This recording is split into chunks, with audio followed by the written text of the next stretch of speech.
تو بات یہ ہو رہی تھی کہ ہمیں اپنی صحت کا خیال رکھنا ہے. ٹھیک ہے.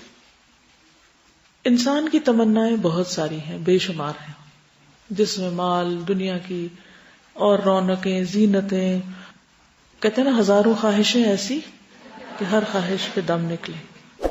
لیکن انسان کی ساری خواہشیں اسی وقت اس کے لیے دل پسند ہو سکتی ہیں اگر وہ صحت مند ہو. کیونکہ اگر صحت نہ ہو تو مال و دولت اور اولاد اور باقی رونقیں، زینتیں، طرح طرح کے کھانے، طرح طرح کی چیزیں، کسی بھی چیز میں آپ کا دل نہیں لگے گا اور آپ اس کو انجوائے بھی نہیں کر سکتے. پھر ہم نے تو خواہشات پہ نہیں جینا، ہم نے تو کام کر کے جینا ہے، کیونکہ اللہ نے زندگی کے امتحان کے طور پہ دی ہمیں، کچھ کرنے کے لیے دی، اپنی عبادت کے لیے دی، تو وہ عبادت کر کے جانا ہے ہم نے یہاں سے، تاکہ آگے کامیاب ہو سکیں. تو اس صورت میں تو پھر اور بھی زیادہ ضروری ہے کہ ہم صحت مند ہو تاکہ کچھ کر سکیں. ٹھیک ہے. اور بہت سے لوگ ان دو چیزوں کے بارے میں، صحت اور فراغت کے بارے میں بہت غافل ہیں اور توجہ نہیں دیتے اور ان کے بارے میں دھوکے میں ہیں. تو اس لیے ہمیں اس دھوکے سے باہر نکلنا ہے. اب صحت کیا چیز ہے؟ تو ورلڈ ہیلتھ آرگنائزیشن کے مطابق انسان کی جسمانی، ذہنی، معاشرتی اور روحانی طور پر بہترین حالت ایک ایسے معاشرتی نظام میں رہتے ہوئے جہاں اس کو ذاتی ترقی اور نشو و نما اور سیلف فلفلمنٹ کے مواقع میسر ہوں. تو ایسا انسان ایک ہیلدی انسان ہوگا، یہ صحت اس کو میسر ہوگی کہ جس میں جسمانی، ذہنی، معاشرتی اور روحانی کتنے ٹارگٹس ہو گئے؟ جسم، ذہن، معاشرہ اور روح. جذباتی بھی اگر کر لیں تو بہت اچھا ہوگا، کیونکہ بہت سے لوگ ویسے بہت ہیلدی ہوتے ہیں، اسٹرانگ ہوتے ہیں، لیکن چھوٹی سی بات پر آپے سے باہر ہو جاتے ہیں، تھوڑی سی برداشت بھی نہیں ہوتی ان کے پاس. تو اس کا نقصان کیا ہوتا ہے؟ کچھ کر نہیں پاتے وہ بھی. ٹھیک ہے. تو جسمانی، روحانی، معاشرتی، جذباتی اعتبار سے بہترین حالت ایک ایسے معاشرتی نظام میں رہتے ہوئے جہاں اس کو ذاتی ترقی اور نشو و نما اور اس کے علاوہ سیلف فلفلمنٹ کے، یعنی جو وہ کرنا چاہتا ہے وہ کر پائے. یعنی ایسی حالت ہماری کہ جس سے ہم اپنے مقصد زندگی کو پا سکیں. ٹھیک ہے. تو انسان جو اللہ تعالیٰ کی سب سے بہترین تخلیق ہے. وَلَقَدْ كَرَّمْنَا بَنِي آدم لَقَدْ خَلَقْنَا الْإِنسَانَ فِي أَحْسَنِ تَقْوِيمٍ. اللہ نے بیمار نہیں پیدا کیا، بہترین حال میں پیدا کیا. اس لیے ہمیں اس حالت کو مینٹین رکھنا ہے. اگر وہ بگڑ جائے تو واپس صحیح کرنا ہے اور اس کے لیے کوشش کرنا ہے. تو بیسیکلی انسان مختلف چیزوں کا مجموعہ ہے. مثلا ایک طرف اس کا جسم ہے، پھر اس کی روح ہے، پھر اس کے جذبات اور احساسات ہیں، پھر اس کی عقلی قوتیں ہیں. پھر ان قوتوں میں آپ دیکھیے کہ کوئی عدل کی قوت ہے اور کوئی فہم کی اور عقل کی. یہ ساری قوا جو ہیں وہ انسان کے اندر ہیں. اگر انسان ان کو صحیح طور پر استعمال کرتا ہے تو وہ واقعی ایک کامیاب انسان ہے. اور اگر وہ ان قوتوں سے صحیح کام نہیں لیتا، یا یہ قوتیں اعتدال میں نہیں، یا اپنی اپنی جگہ پر نہیں، تو اس سے کیا ہوگا؟ وہ ناکام ہوگا. تو اس لیے اپنے آپ کو سمجھنا اور اپنی قوتوں سے صحیح فائدہ اٹھانا یہ نہایت ضروری ہے. تو کامیابی کس چیز کا نام ہے؟ پھر کامیاب کون ہے؟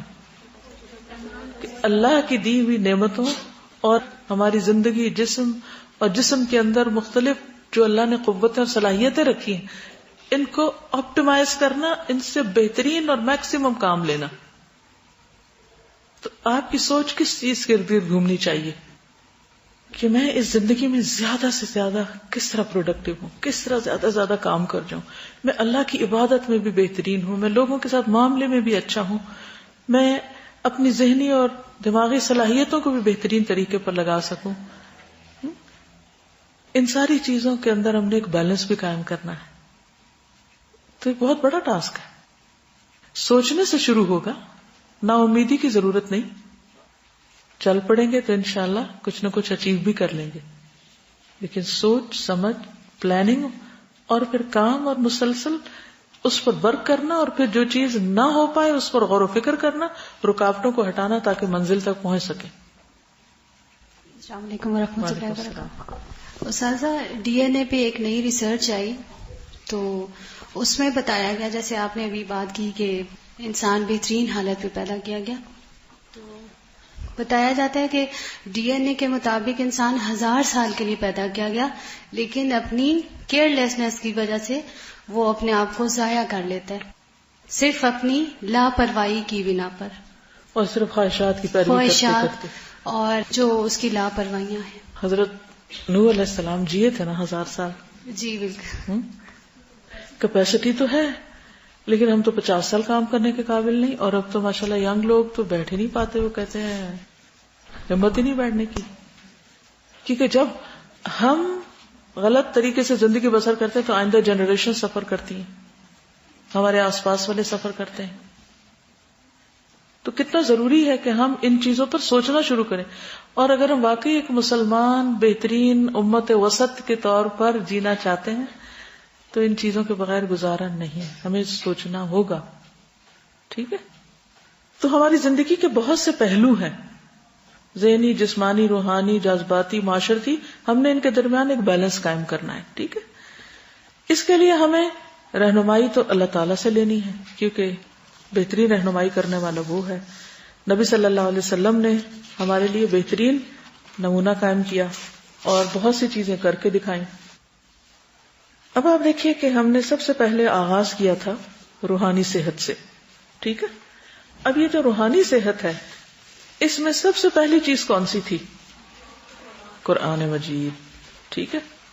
ہمارے لیے اتنی بات بھی کافی ہے کہ اللہ سبحانہ وتعالیٰ فرماتے ہیں وَنُنَزِّلُ مِنَ الْقُرْآنِ مَا هُوَ شِفَاءٌ وَرَحْمَةٌ لِّلْمُؤْمِنِينَ، کہ ہم قرآن میں وہ چیز نازل کرتے ہیں جو مومنوں کے لیے شفا اور رحمت ہے.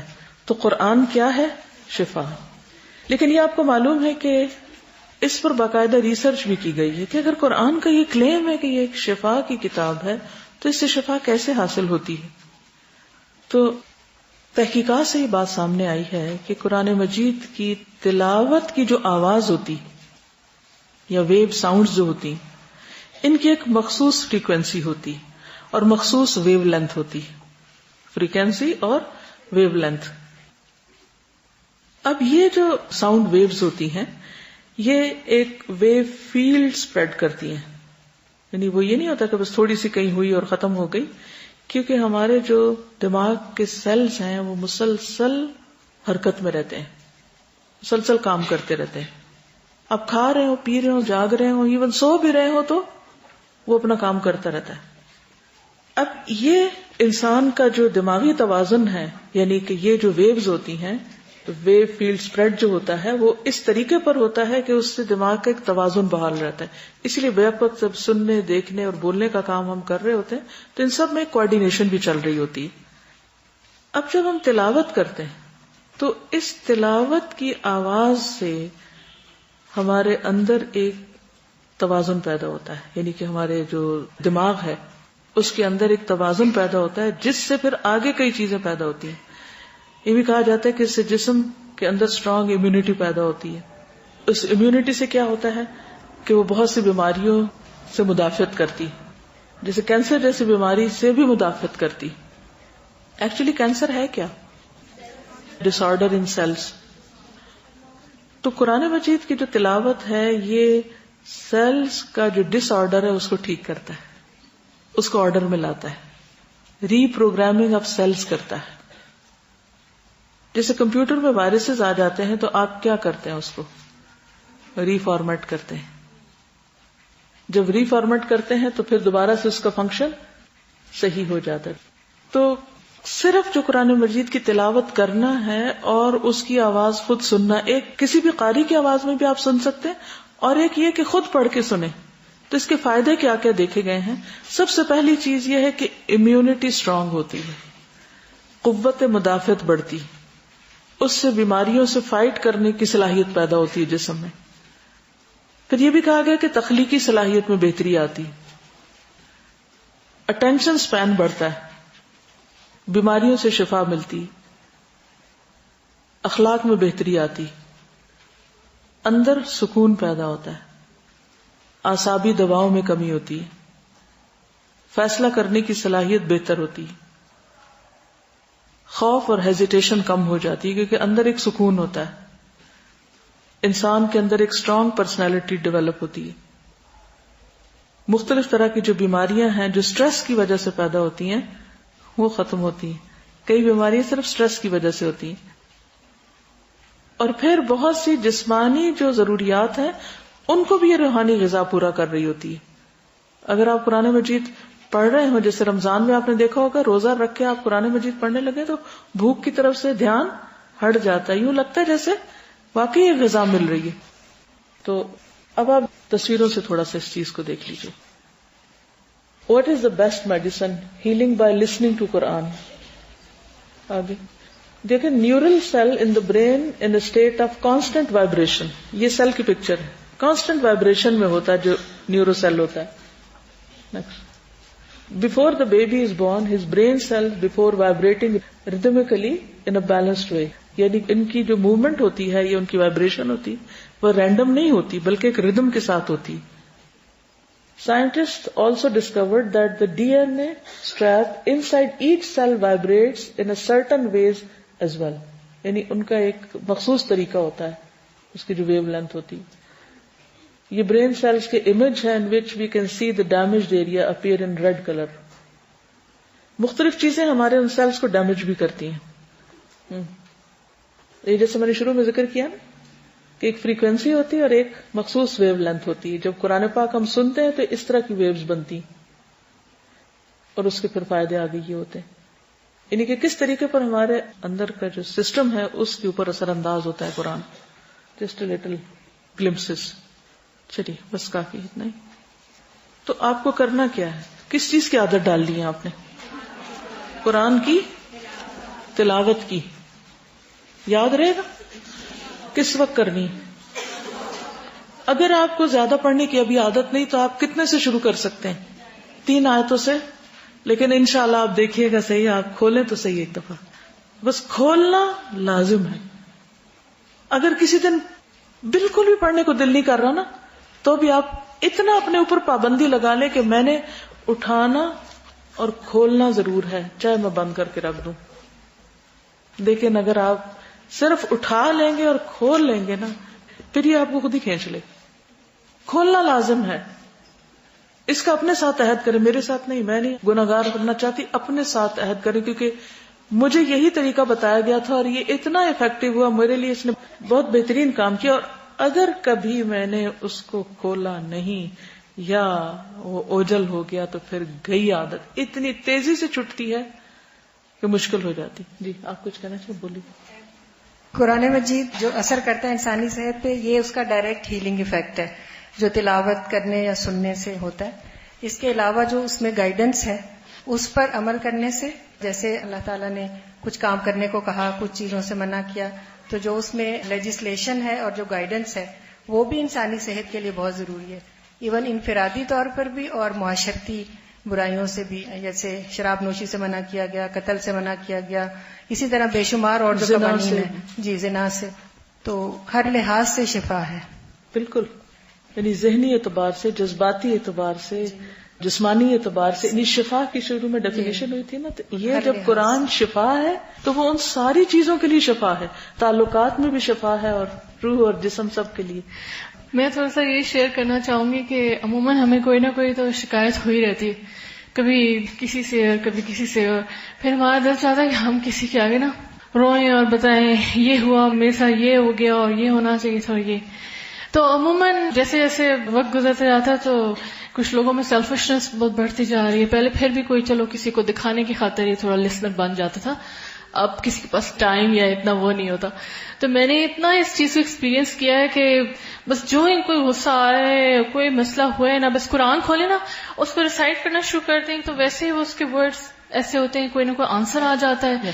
اور نہ اگر نہ بھی آپ کو اس طرح اتنا دماغ کھلا ہو کہ آپ آنسر فیل کریں، لیکن وہ جو ایک ہماری نا نیڈ جو ہے نا اپنی آواز میں بولنے کی اور رونے کی، اور وہ سب اس سے فلفل ہو جاتی ہے. اور بالکل ایسا لگتا ہے صاحب دماغ بالکل پرسکون ہو گیا، کسی نے آپ کی بات سن لی ہے نا. بارش کی طرح ہے نا، جیسے وہ سارے غبار کو دھو ڈالتی ہے. بالکل. شکریہ.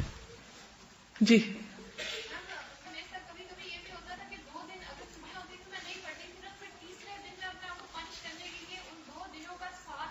بالکل. بالکل. تو آپ سب کو یہ کرنا ہوگا. قرآن مجید صبح کے وقت پڑھنے کی عادت ڈالیے کہ چاہے تھوڑا ہو یا زیادہ. اگر صبح کسی مجبوری کی وجہ سے نہیں پڑھ سکے تو دن کے کسی حصے میں پوری کر لیں جو معمول کا طریقہ ہے آپ کا. ٹھیک ہے. پھر اس کے بعد یہ ہے کہ ذکر اور صحت. ٹھیک. ذکر کون سے ذکر؟ صبح اٹھتے ہی سونے جاگنے کے اذکار آپ کو معلوم ہونے چاہیے کہ رات کو کیا پڑھ کے سونا ہے, صبح کیا پڑھتے ہوئے اٹھنا ہے, رات کو آنکھ کھل جائے تو کیا پڑھنا ہے. یہ سارے آپ کو آنے چاہیے. انشاءاللہ آپ کو کلاس میں بھی ساتھ ساتھ پڑھا دیں گے, لیکن خود بھی اس کو یاد کرنے اور معمول بنانے کی کوشش کیجیے. پھر اسی طرح باقی بھی چھوٹے چھوٹے کاموں پر دعائیں ہیں, آئینہ دیکھنے کی, گھر سے نکلنے, گھر میں داخل ہونے, سوار ہونے. یہ سارا دن اگر دیکھا جائے تو اللہ کے ذکر میں گزرتا ہے, اور یہ انسان کے لیے سیٹسفیکشن کا باعث ہے. انسان سوچتا ہے جب میں نے اللہ سے مانگ لیا نا اب میں محفوظ ہو گیا. اور یہ جو کانسیپٹ ہے کہ میں اللہ کی حفاظت میں ہوں, یہ انسان کو بہت ریلیکس کر دیتا ہے, بہت سے سٹریس سے نجات دیتا ہے. ورنہ آپ گھر سے نکلتے ہیں اور آپ کو ڈر ہوتا ہے پتہ نہیں کیا ہو جائے گا. کچھ وہ لوگ بھی ہیں جو کالی بلی دیکھ کے راستہ بدل لیتے ہیں یا اپنا کام چھوڑ دیتے ہیں یا سٹریس میں آ جاتے ہیں. اگر انہیں نکلنا ہی ہے تو وہ پریشان حال دن گزاریں گے. لیکن اس کے برعکس جب آپ دعا کر کے اللہ سے آگے بڑھتے ہیں تو آپ کے لیے آسانی ہو جاتی. اور اس پر بھی آپ دیکھیے کہ اللہ کی یاد سے دلوں کو اطمینان نصیب ہوتا ہے, اور یہ آپ کے لیے صحت کا باعث بنتے ہیں. پھر تیسری چیز ہے نماز اور صحت. نماز اور صحت. نماز میں صحت کے کون سے نقطے پوشیدہ ہیں, ان پر آپ غور و فکر کیجئے اور کل لکھ لائیے. ٹھیک ہے, کہ کیا کیا چیزیں نماز کی صحت کا باعث ہے. وضو سے لے کر سارے ایکشنز اور جو اس میں پڑھا جاتا ہے, اس میں جسمانی صحت بھی ہے, اس میں روحانی صحت بھی ہے, اس میں باقی بھی بہت ساری چیزیں ہیں. ٹھیک ہے, اب میں تھوڑا سا یہاں سے کنٹینیو کروں گی. 5 وقت کی نماز عبادت اور بے شمار دوسرے فوائد کے علاوہ بہترین ورزش بھی ہے. یہ انسان کے تمام روحانی اور جسمانی دکھوں کا مداوع کرتی ہے. بے حیائی اور ناشائستہ کاموں سے روکتے ہوئے اللہ سبحانہ وتعالیٰ کے قرب کا بھی ذریعہ بنتی ہے. قرآن مجید میں اللہ تعالیٰ فرماتے ہیں وَاسْتَعِینُوا بِالصَّبْرِ وَالصَّلَاةِ, اللہ سے صبر اور نماز کے ساتھ مدد مانگو. یعنی ہر طرح کی مشکلات سے نکلنے کا راستہ ہے. نماز پڑھنا انسان کے اندر چستی پیدا کرتا ہے, آپ کو ایکٹیو بنا دیتا ہے. جو شخص فجر کی نماز پڑھتا ہے اس کے بارے میں رسول اللہ صلی اللہ علیہ وسلم نے فرمایا فَيُصْبِحُ نَشِيطًا طَيِّبَ النَّفْسِ قَدْ أَصَابَ خَيْرًا وَإِن لَّمْ يَفْعَلْ أَصْبَحَ كَسْلَانَ خَبِيثَ النَّفْسِ لَمْ يُصِبْ خَيْرًا. اس کی صبح اس حال میں ہوتی ہے کہ وہ چاق و چوبند اور خوش باش ہوتا ہے, اسے بھلائی مل گئی ہوتی ہے. اگر انسان یہ کام نہ کرے تو صبح کو سست اور بوجھل طبیعت کا ہوتا ہے, اسے بھلائی نہیں ملی ہوتی. تو یہ سب سے بڑا فائدہ ہے کہ آپ کو ایکٹیو رکھتی ہے. پھر اسی طرح نماز بوجھل انسان کو ہلکا کر دیتی ہے. رسول اللہ صلی اللہ علیہ وسلم نے فرمایا جب بندہ نماز پڑھنے کے لیے کھڑا ہوتا ہے تو اس کے سارے گناہ لائے جاتے ہیں, اس کے سر اور دونوں کندھوں پہ رکھ دیے جاتے ہیں. بندہ جب رکوع کرتا ہے یا سجدہ کرتا ہے تو سارے گناہ گر جاتے ہیں. تو لٹرلی وہ آپ کو ہلکا کر دیتی, گناہ گرا دیتی ہے. آپ صلی اللہ علیہ وسلم نے فرمایا جو شخص بھی نماز کے ارادے سے وضو کے لیے کھڑا ہوتا ہے پھر اپنے ہاتھ دھوتا ہے تو اس کی ہتھیلیوں پر پانی کا پہلا قطرہ ٹپکتے ہی اس کے گناہ معاف ہونے لگتے ہیں. جب وہ کلی کرتا ہے, ناک میں پانی ڈالتا ہے, ناک صاف کرتا ہے, تو اس کی زبان اور ہونٹوں کے گناہ پانی کے پہلے قطرے سے ہی زائل ہو جاتے ہیں. جب وہ چہرہ دھوتا ہے تو پانی کے پہلے قطرے سے اس کی آنکھوں اور کانوں کے گناہ زائل ہو جاتے ہیں. جب وہ کوہنیوں تک, ہاتھوں اور ٹخنوں تک پاؤں کو دھوتا ہے تو اس کے گزشتہ سارے گناہ معاف ہو جاتے ہیں, اور ہر گناہ سے اس طرح محفوظ ہو جاتا ہے جیسے وہ اپنی پیدائش کے وقت تھا. اور جب وہ نماز کے لیے کھڑا ہوتا ہے تو اس کے درجات کی بلندی کا سبب بنتی ہے. اگر وہ بیٹھتا ہے تو بخشایا ہوا بیٹھتا ہے, یعنی جب نماز پڑھ کے آ کے بیٹھتا ہے تو اس طرح ہوتا ہے جیسے ہر چیز سے پاک صاف ہو کے آ کے بیٹھ گیا. کس طرح آپ کو ریلیف دیتی, ہر طرح کے بوجھ سے ریلیف کر دیتی. وہ حدیث یاد ہے آپ کو جس میں نبی صلی اللہ علیہ وسلم نے فرمایا کہ اگر کسی شخص کے دروازے پر نہر ہو اور وہ دن میں 5 بار اس میں نہائے تو تمہارا کیا خیال ہے کہ اس کے جسم پر کوئی میل رہے گی باقی؟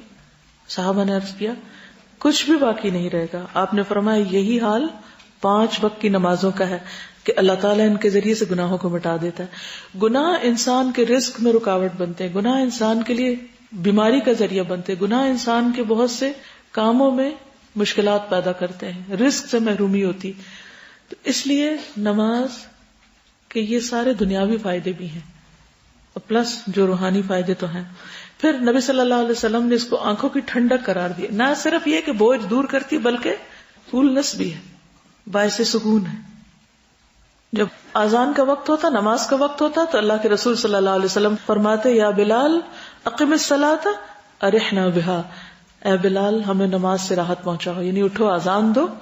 یعنی اس راحت کا سلسلہ اذان سے ہی شروع ہو جاتا ہے. پھر اسی طرح ذکر اور صحت, انسان جب صبح کرتا ہے تو اس کے ہر جوڑ پر صدقہ لازم ہوتا ہے. ہر مرتبہ سبحان اللہ کہنا صدقہ ہے, الحمدللہ کہنا صدقہ ہے, لا الہ الا اللہ کہنا صدقہ ہے. تو گویا آپ کے جوڑوں کی, آپ کے جسم کی حفاظت ہوتی ہے, صحت ہوتی ہے. کس کے ساتھ؟ ذکر کے ساتھ. آپ صلی اللہ علیہ وسلم نے فرمایا جو شخص مال خرچ کرنے سے بخل کرے, دشمن کے ساتھ لڑنے سے ڈر جائے, رات میں تکلیف اور مشقت اٹھانے سے گھبرائے, تو وہ کثرت سے یہ کلمات کہے سبحان اللہ والحمد للہ ولا الہ الا اللہ واللہ اکبر. یہ ذکر یاد رہے گا. اللہ اکبر. اٹھیے نماز کے لیے, راحت حاصل کیجئے. سبحانک اللہم وبحمدک اشہد ان لا الہ الا انت استغفرک واتوب الیک. السلام علیکم ورحمۃ اللہ وبرکاتہ.